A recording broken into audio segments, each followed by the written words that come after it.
All right, welcome back. We're in this third section of Psalm 139, looking at verses 13 through 18 today, to say, what does this tell us about who God is?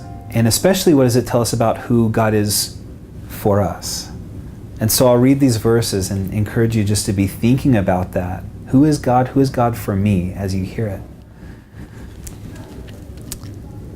You created my inmost being. You knit me together in my mother's womb. I praise you because I am fearfully and wonderfully made. Your works are wonderful. I know that full well. My frame was not hidden from you when I was made in the secret place. When I was woven together in the depths of the earth, your eyes saw my unformed body. All the days ordained for me were written in your book before one of them came to be. How precious to me are your thoughts, O God. How vast is the sum of them.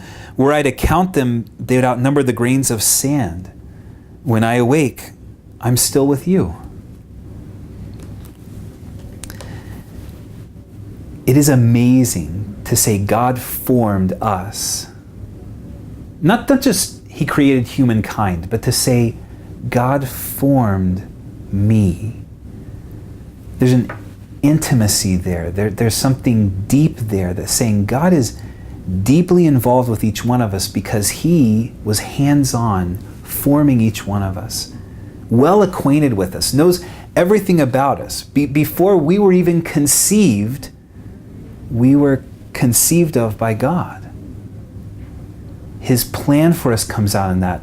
Every single thing that we would do, God knows about. And as He forms us, this intimate involvement in us, I think there's possibly no greater feeling than the feeling that I was intended to be here.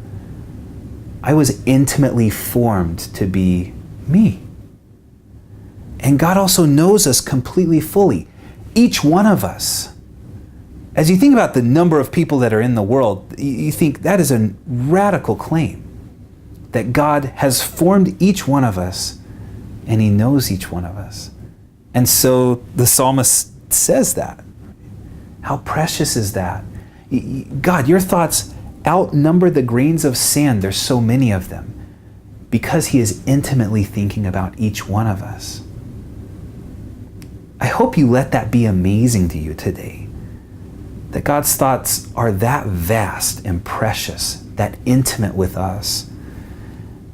And encourage you to think about what in your life can you trust to God because He has formed you and He knows you.